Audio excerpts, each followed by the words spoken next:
Поздрав до слушателите на Радио Канал 103, јас сум Златко Ѓелески. Моментално слушате Главна струја. Моето појавување во таков упад во оваа емисија е тоа што имам еден многу добар повод, а тоа е 9-тото издание на Филозофскиот филмски фестивал, во кој што со мене во студиото се наоѓа програмската директорка на фестивалот, односно Ана Дишлиевска Митова, со која што ќе можам да разговарам за програмата која што ќе ни ја понуди Филмскиот фестивал денес и ќе можеме да продискутираме за неговата еволуција до овој стадиум до кој што има дојден. Ана, добре дојде во Канал 103. Добре дојде, Златко. Добре најдов. За тие кои не се запознаени со постоењето и работењето на фестивалот, ако може да им елаборирате кои според вас се филозофски филмови, односно филмови кои би имале можност да бидат составен дел од вашата програма и зошто баш инсистирате на дебати и дискусии за истата? Тоа е едно од прашањата што многу често ни ги поставуваат, односно дали се обидуваме можеби да воспоставиме некаков жанр нов на филозофски филм или токму што е тоа што сакаме да правиме со оваа интересна, но чудна за некој комбинација на филозофијата и филмот. Она што се покажува до ден денес и особено веќе трето интернационално издание на фестивалот во процесот на програмирање и селекција на филмовите е дека токму е интересно и најкреативниот процес е токму воспоставувањето на оваа врска и каде ние ќе најдеме оваа конекција, бидејќи не е нешто на кое што можеме да се огледаме на друго место, нема ваков тип на фестивали. Генерално земено може да се каже дека нели секој филм може да понуди некоја предложка за размислување, но она што кај нас се покажува како некоја тенденција, барем во претходниве години, е дека од една страна филмовите кои што ги селектираме или имаат една повеќе поетска нота, овие атмосферични филмови кои што не се толку базирани на наратив, но кои што можат да понудат една поинаква можност за дискутирање и разгледување на некои прашања, но преку еден визуелен јазик, но истовремено имаме и доста филмови, особено во краткометражната селекција, кои што одат малку подиректно и кои што дискутираат отворено за некои прашања без разлика дали се тоа биоетички прашања, прашања од областа, не знам, телото, духот, филозофија на умот, значи кои што подиректно ги поставуваат овие прашања за кои што се интересираме. Кратката форма го бара тоа, нели, го нуди експериментирањето пред се со самите теми, со оглед на лимитациите кои што ги има, може да делува по-ефективно. Меѓутоа, зошто инсистирате на дебати и дискусии за истите со гостите кои што ги поканувате? Токму тоа беше и првичната идеја на фестивалот и така некако и почнавме, бидејќи постојат огромен број на филмски фестивали кои што нудат филмови, но ние барем како повеќето од нас сме нека багра на филозофи кои што се и синефили во исто време, случајно или неслучајно, и кои се надевам и кои се обидуваме да размислуваме и за филмот. Значи тоа може да биде од аспект на естетика на филм и од филозофија на филм, но и да се оди буквално директно во еден ваков, не знам, некој трансдисциплинарен, експериментален спој на двете области. Заради тоа фестивалот е отворен, значи тоа е филмски фестивал, но истовремено еден трансдисциплинарен проект кој што оди во двете насоки и сака да се обиде да потикне некои форми на постоење на филозофијата и филмот кои што можат да бидат и истражување. Заради тоа, например, професорите се обично поканети, тоа се професори од хуманистички науки, теоретичари на филм, естетичари на филм, но истовремено можеби и во некоја иднина да потикнеме креирање на некои вакви трансдисциплинарни експериментални форми меѓу филозофијата и филмот, веќе мислиме дека и едната и другата област и како имаат што да се дадат една на друга и да се збогатат. Дефинитивно. Од разговорите на студентите во библиотеката на Институтот за филозофија, кои што се одвивале нели секој четврток од 2010 година до 9-тото издание на фестивалот, имаше можност да расте и да се развива од една древија на филмови до филмски фестивал со селекции на категории, награди и пропратни програми. Во кои аспекти ја забележуваш еволуцијата на фестивалот? Фестивалот, значи, имаше една пресвртна точка, тоа беше од прилика 2015 година. До тогаш бевме токму таа нека мала група на луѓе кои што сакаше да гледа филмови во библиотеката на Институтот по филозофија и на некој неформален начин да влегува во диалог по повод на филмовите и да едноставно да се дружиме и преку филозофијата и преку филмот. И некако не охрабри тоа и 2015 година некој ни ја даде таа идеја, мислам дека беше баш професорот Джепаровски, зошто не пробате во кинотеката? Супер. И рековме добра, ајде да пробаме во кинотеката и така некако почна приказната. 2017 година веќе кога почнувавме да добиваме некој искуство или да имаме некоја идеја што сакаме да направиме со овој фестивал, беше онаа клучна година кога решивме да го поставиме баш како филмски фестивал и да воведеме и компетитивни програми и да видиме што всушност буквално е цело време едно самореферентно искуство, бидејќи постојано и ние се запрашуваме што токму е оваа конекција на филозофијата филмот и да пробаме да се запрашаме исто и за филмот едно градење на односи, една филмска култура која што мислам дека е потребна. А и ги опфаќа модерните текови заради тоа што сепак филмовите во конкуренција се актуелни во огромна мера, така што тоа дава еден друг аспект на тоа каде моментално се движи филмската уметност, а и докаде видувањата во поглед на филозофските аспекти може да кореспондираат. Затоа и овие надпреварувачки сегменти на фестивалот се добре дојдени чисто колку од тој аспект. Тоа и беше всушност идејата. Пред 2 години кога го воведовме овој компетитивен дел, беше да пробаме да ги лоцираме тие филозофски нишки во ова современо филмско творештво и да видиме што всушност можеме ние како поглед еден кон филмот да бидејќи тоа е, мислам дека и самиот филозофски филмски фестивал повеќе воспоставување еден поглед, една релација на филмот и отварање на една можност, еден хоризонт не само на гледање на филмот, туку и гледање на светот, што всушност е преку филозофијата. И тука се надврзува на прашање што ми го постави претходно со нели зошто инсистираме на овие диалози со професорите. Токму е таа идејата за давање, навраќање, ревијалната програма е повеќе навраќање на филмови кои што можеби сме ги погледнале, но не од оваа призма. Не од оваа призма, да. Вие не остапувате од практиката да повикувате говорители кои ќе имаат своји излегувања врз тематска основа на ревијалните филмови кои ги прикажувате оваа година. Ќе гледаме модерни филмски класици, ако може така да ги наречем, за кои ќе говорат домашни и странски познавачи на филозофијата. Изборот на филмови падна на дела на Вендерс, на Павликовски, на Куарон, на Диман, на Енједи. Кои се излегувачите за оваа година? Оваа година имаме една интересна комбинација на луѓе кои што доаѓаат и од филозофијата и од филмот на некој начин. За Небото над Берлин, например, ќе ни говори Маријан Вујовиќ, кој што беше човекот и 2015 кој го прави фокусот на Вендерс во Белград, а тој е раководителот на музеот на Југословенска кинотека и мислам дека ќе успее да даде еден оглед на делото на Вендерс од една перспектива со која што можеби не често се среќаваме. Со нас ќе биде академик Катица Ќулавкова, која што ја знаеме во некои други патишта нели на истражување, но јас како моја професорка. Да, ти како твоја професорка, еве на пример, овдека во контекст на фестивалот ќе зборува за телото и душата, унгарскиот филм нели кој што ја доби златната мечка на Велиналето 2017 година и токму за овој интересен проблем на телото и душата кој што обично е проблем во филозофијата. Овде ќе видиме една многу интересна приказна на Енједи на големото платно доста симпатична, се согласувам. И Катица Ќулавкова која што ќе има еден интересен оглед за филмот. Со нас ќе биде и Наум Трајановски кој што е докторант на Полската академија на науките во Варшава и кој што ќе говори токму за Ида.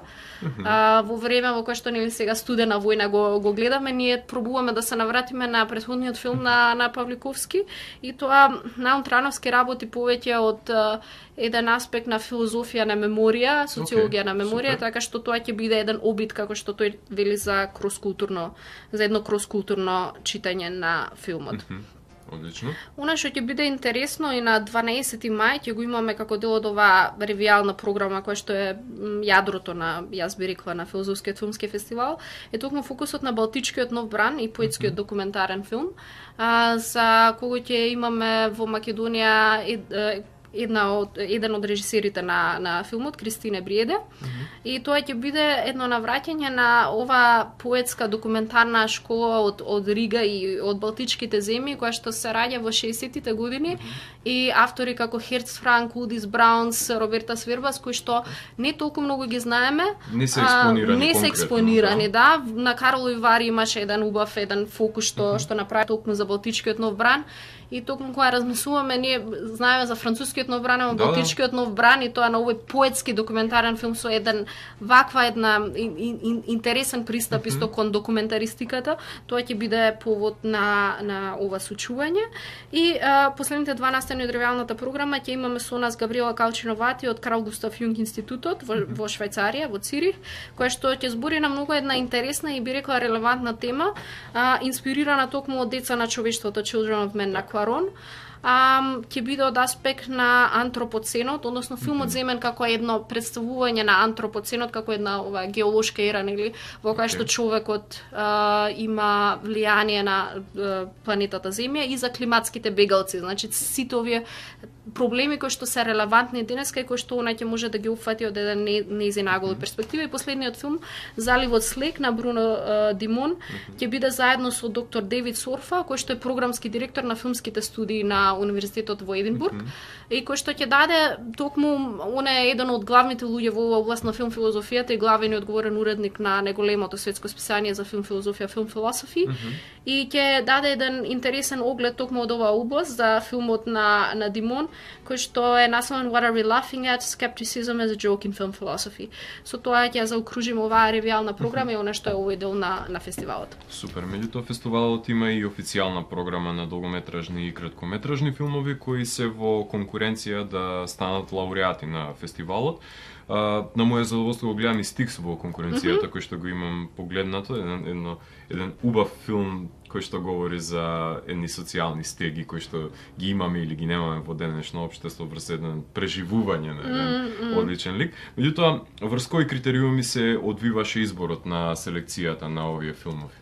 Значи, едно од критериуми како веројатно на секој друг филмски фестивал, уметничкиот квалитет на филмовите, кој што секако не може да се одбегне или да се заокружи, но она што ја прави спецификата на фестивалот е токму таа некоја филозофска податливост или релевантност и она што ние го бараме како една можност за читање или една можност за перспектива која што отвараат или ја даваат овие филмови, и токму тоа е основата како се избрани филмовите и во селекцијата на долгометражни и на краткометражни филмови.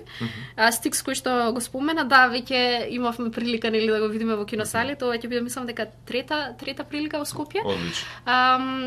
Е филм кој што баш игра на некаде на оваа линија меѓу индивидуалната и колективната одговорност. Точно, мислам дека морнарите обично го имаат тоа како една ноќна мора, што ако се сретнеш, особено овие години од 2015 наваму, што ако се сретнеш со брод пренатоварен или бегалци кој што почнува да тоне, а ти си, окей, си нели западен човек кој што доаѓа од некое богато општество споредбено и си на јахта кој што си имаш одмор, но што можеш ти да направиш во таа ситуација? Тоа е ноќната мора на и токму на таа нота. Етичките прашања кои што дефинитивно. Иако плови по меѓународни води, сепак етичките мерила се достапни на секаде. Нема потреба да покрива тука е тоа прашање, мислам можеш да решиш и да не направиш ништо, ама тоа е веќе една етичка одлука и токму заради тоа и не заинтересира филмот. А покрај тоа мислам естетиката на филмот со тој минимализам и таа клаустрофобија нели на камерата која што се движи само од зад низиниот врат и го гледаме само низиниот поглед, дава и една друга нота на филмот. Покрај Стикс во селекцијата ќе го имаме и грузискиот кандидат за Оскар во 2019 наме, кој што игра на оваа линија меѓу модерното и традицијата, некаде во грузиските планини. Ова е баш на типичен пример на оние slow cinema, поетски атмосферични филмови кои што даваат еден интересен поглед. Покрај наме ќе можеме да го видиме Дишење во мермер, прв пат во Македонија, Breathing into Marble. Тоа е филм прв дебитантски филм на Гедре Бейнорјуте од Литванија, а инаку е базиран на книга која што ја доби Европската награда за литература во 2009 година. Самата Бейнорјуте вели дека овој филм е за обидот да се стопли камен, можеби е невозможно, но вреди да се обидеме. Тоа е низината идеја токму со филмот. Оваа година повторно го имаме Питер Шрајнер, кој што доаѓа од Австрија и кој веќе го видовме пред 2 години со Лампедуза во рамките на нашиот фестивал. Еден критичар од Ротердам во негови зборови вели ова е обично кога зборуваме за Австрија мислиме на Ханеке, но има уште еден автор кој што обично е overlooked во таа кинематографија од Австрија и дека можеби ова е Шрајнер. Четвртиот филм 8 минути и 19 секунди, кој што омнибус филм базиран на кратките раскази на Георги Господинов. Во Македонија веќе има доста луѓе кои што го знаат. Изданија на преведени, неколку изданија на книги или во издание на или. Така што ова е омнибус филм, има 6 екипи и 6 режисери од Бугарија кои што секој продуцентите едноставно ги собираат и им велат одберете една приказна од Господинов и имаат еден свој филмски јазик, свој начин на представување на овие кратки приказни на филмското платно. Тоа ќе биде 8 минути и 19 секунди и покрај Стикс, нели, кој што веќе го спомнавме, имаме еден турски филм Кратци на глуаби, кој што исто така е прв игран филм на режисирот. Ова е втор пат да имаме можност да го погледнеме во Македонија, инаку приказната се одвива некаде во Анатолија и протагонисти се 2 дечиња исто на турчици кои што даваат еден интересен поглед на ова живење во таа сеопшта сиромаштва и на тоа обид да се живее добро во еден свет кој што е немилосрден, туѓи кој што лесно може да не извади од шините и да отидеме во некоја друга насока. Тоа би било таа селекција на долгометражни филмови на фестивалот. И тоа оваа година ретроспективата падна врз грбот на филмскиот великан Вим Вендерс, задржувајќи се на неговите филмови од 80-тите, како интригантниот Room 666, Tokyo Ga и култниот филм Wings of Desire, наспроти релативно новите The Salt of the Earth и Пина. Сега, зошто падна изборот на него и на овие филмови конкретно од неговата богата филмографија, која што веќе ја знаеме дека и тоа како е обемно и квалитетно? Да, дефинитивно, мислам, Вендерс е еден од оние филмски магови, не знам, например, за Небото над Берлин, со кого го отвараме овогодишното издание на фестивалот, е филм кој што сите го имаме погледнато, но веројатно е филм кој што и 10 пати да го погледне човек е премалку или не е на одмет, минимум. Инаку, селекцијата на филмовите во ретроспективата на Вендерс беше инспирирана од една книга, која што е напишана така, велиме, напишана книга во 2 гласа. Едниот глас е Вим Вендерс, самиот режисер, а другиот писател е Мери Зурнази, која е професор по филозофија од Австралија. И они имаат заедно една книга која што се вика Замислување на мирот, диалог за перцепцијата, која што беше издадена пред неколку години и која се обидуваме од Филозофското друштво на Македонија да ја преведеме на македонски. И токму тоа беше повод и идеја за креирање на оваа ретроспектива и за покажување на творештвото на Вендерс, токму низ овој интересен ракурс на замислување на мирот токму преку филмот и филозофијата и што токму може, што значи перцепцијата во филмот и на кој начин може да придонесе, како што двајцата автори велат во книгата, конкурирање на еден визуелен и морален јазик на мирот. Она што Вендерс и Зурнази се согласуваат е дека живееме во еден свет на насилни и на дехуманизирачки слики кои што доаѓаат од сите страни, вклучително и од филмското платно, и дека ни недостасуваат овие слики на мирот и ни недостасува една позитивна идеја за мирот и пробуваат да истражат каде би можела да биде токму улогата на филозофијата и филмот во креирањето на овие слики на мирот. И филмовите се практично базирани на оваа книга, која што ќе имаме за некој месец можност да имаме и на македонски јазик. И изборот беше токму во овој контекст на филмови, со овие предложки, како што се ставени тука предложени наслови, да можеме да видиме како можеме да ги замислиме, осмислиме или да ги пронајдеме овие слики на мирот. Одлично. Големите европски филмски фестивали ја имаат инкорпорирано и едукативната платформа во нивната редовна содржина и мене ме радува што Филозофски филмски фестивал го надополнува тоа што образованието во основните и средните училишта го занемаруваат. Тие подвизи ги имате вклучено во вашата едукативна програма, започнувајќи од филмовите и филозофијата за децата, преку работелницата со Сидовски за младите и конкурсот за средношколски есеј. Кои се цели целите на оваа едукативна програма?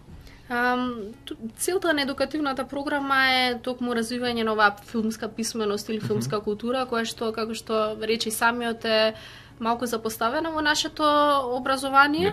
Неправедно, многу неправедно, се согласам, особено во свет на слики или disease of images, како што би рекол Вендерс.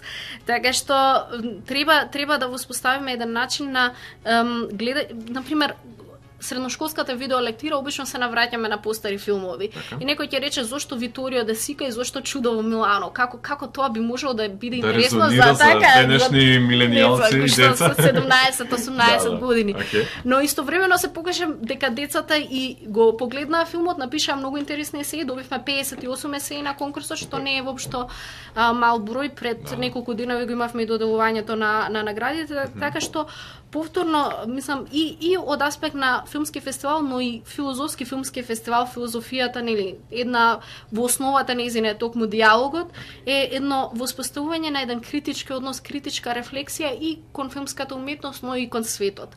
И токму затоа овие теми и прашања кои што се обидуваме да ги поставиме, едукативната програма тоа го има за своја цел, значи тука е средношколската видеолектира, оваа година имавме тема за Чудо во Милано на Де Сика, Homo homini lupus test, колку чини една насмевка, потоа работилницата со Сидовски, како што ја спомена, и веќе втора година иновираме со овој концепт кој што во светски рамки е малку развиен, филозофија за деца, која што веќе е една интересна и нова експериментална област, но филозофија за деца преку филм.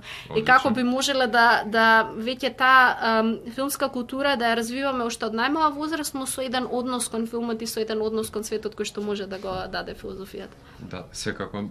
Кои се изведувачите кои ќе бидат составен дел од музичката придружна програма за оваа година?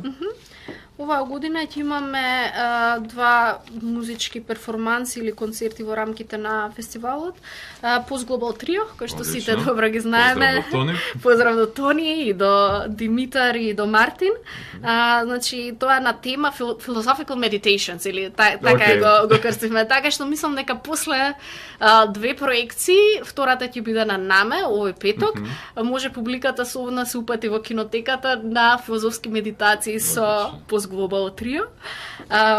Она late night, баш бувовски филозофски медитации во 11:15 концертот, а джез вечерта со Silent Spring Quartet ќе биде токму за затварањето на фестивалот. Тоа е наредниот четврток и ќе се случи во кафе Бар Мартини зад кинотеката.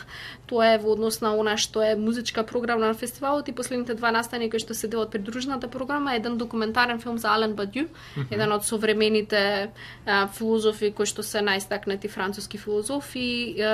Исто така и со еден од професорите во реалната програма ќе имаме едно интересно предавање за филм филозофијата после Жак Дерида. Колку ви беше од помош зголемувањето на буџетот за поканување на повеќе гости од странство и зголемување на програмата за филмови?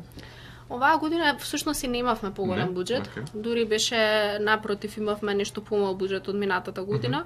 Но како и секоја независна културна иницијатива се обидуваме на секој можен начин да направиме некаков тип на соработки и да најдеме можности за да понудиме најдобра можна програма што би можеле. И например ретроспективата Вим Вендерс се организирана во соработка со Гете институтот, инаку не би можеле да ја склопиме во оваа програма. Која ќе биде целта на караванот на филозофскиот филмски фестивал оваа година? Во кои градови ќе се обидете да ја проширите љубовта кон филозофијата и филмот? Оваа година ќе бидеме во 4 градови, тоа се Штип, Свети Николе, Прилеп и Битола. И како гледаат во другите градови, ме интересира на оваа ваша иницијатива? На оваа спојка? Да. Значи, интересно испадна, мислам дека веќе пред 4 години Акиндин, филозофскиот портал од кај што Александар Еленин е еден од луѓето од Прилеп, на нивна покана практично го донесовме првпат Стефан Сидовски и така некако тоа барање за еден ваков тип на настан и продолжи и се обидуваме, се уште се обидуваме. Мислам дека тука имаме простор за развивање, да креираме една публика и во другите градови која што би била заинтересирана. Една од најуспешните соработки ни е со Контракадар во Битола. Оваа година ќе бидеме со Ида на 23 мај, а во Прилеп ќе бидеме со документарниот филм за Бадју на 22, а во Штип обично во контакт со Филмската академија при УГД Штип организираме репризна проекција на дел од победничките филмови на фестивалот или дел од краткометражната програма. Одлично. Така што тоа е во однос на караванот. Кои се вашите очекувања за текот на фестивалот оваа година и кои сметаш дека ќе ви бидат најголеми предизвици за соочување, логистиката, технички аспекти некои или на што стравува Ана? За што стравуваме? Има многу од аспект значи не само на програмски директор, туку баш и на главен координатор или фестивалски директор, кај што цела логистика исто нели паѓа на наш грб има доста работа. Наредната година ќе биде 10-тото издание на фестивалот, така што тоа дава еден јубилеј, дополнителен товар и предизвик.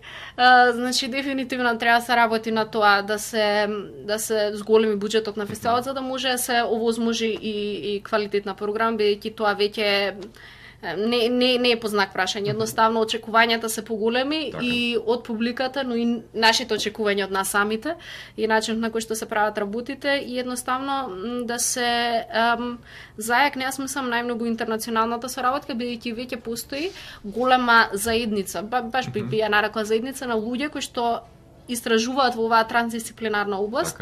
Ние обично ги следиме овие големи интернационални конференции на кои што има повеќе од 100 професори од цел свет кои што доаѓаат и дел се со позадина во филозофија, дел се со позадина од филм доаѓаат и кои што се вкрстуваат во некакви интердисциплинарни истражувања, но истовремено јас мислам дека долгорочно дека може фестивалот да се претвори во една платформа токму за размислување за некои експериментални форми, дури уметнички форми, не само форми на истражувања, теоретски истражувања, но баш експериментални форми, уметнички форми на соработка токму меѓу луѓе од филозофијата и луѓе од филмот кои што би можеле да размислуваат на креирање дела кои што се некаде на овој крстопат. Дефинитивно имаме веќе огромни дела епитоми на филмската уметност која што ја имаат оваа тежина до сега. Во каков облик би сакала да го погледнеш фестивалот за 10 години? За 10 години? Така. Во интернационален фестивал кој што можеби ќе привлече оваа публика од надвор и дека ќе има се повеќе и повеќе луѓе кои што не знам, ќе ги инспирира да малку попродлабочено да размислуваат и за филмот, но и дека ќе ја развие оваа свест за тоа дека чинот на гледање, она што го вика токму Вендерс, и заради тоа ретроспективата цела на Вим Вендерс оваа година, дека чинот на гледање не е само даденост и дека начинот на кој што гледаме на светот и го создава светот на еден начин. И токму тука мислам дека можат оваа интересна спојка на филозофијата и филмот да дадат еден свој импулс, еден свој придонес. Едноставно да не направат свесни за тоа како гледаме на светот, а токму филмската уметност е заради тоа и книгата нивна е наречена Диалог за перцепцијата, може да ги овозможи овие слики и заради тоа не е ништо случајно во филмот. Туку има нешто кое што ја води, кој што го води тој поглед и кој што отвара едни нови хоризонти. Отворен прозорец од човечката душа. Така. Ајде само за крај да напоменеме кога точно ќе се случува Филозофскиот филмски фестивал, од кога може да ги погледнат самите проекции. Значи фестивалот ќе биде отворен сега во четврток на 9 мај, токму на Денот на Европа и токму со небото над Берлин, случајно или не случајно. А фестивалот ќе биде до 16 мај во кинотеката на Македонија. Има неколку проекции што се на други места, но целата програма вашите слушатели може да ја погледнат на веб страната на фестивалот philosophical.filmfestival.mk. И се гледаме наредно во кинотеката од четвртак. Апсолутно. Значи од 9 мај ќе може да го погледнете 9-тото издание на Филозофскиот филмски фестивал. Ана, фала ти што беше дел од емисијата и што одвои време вака да ги споделиме непосредно пред почнувањето на фестивалот сите цели кои што се насочени, кои што вие како организација сте насочени да ги реализирате. Ви посакувам успешен фестивал и се гледаме во кино. Се гледаме. Ви останете со фреквенцијата на Радио Канал 103.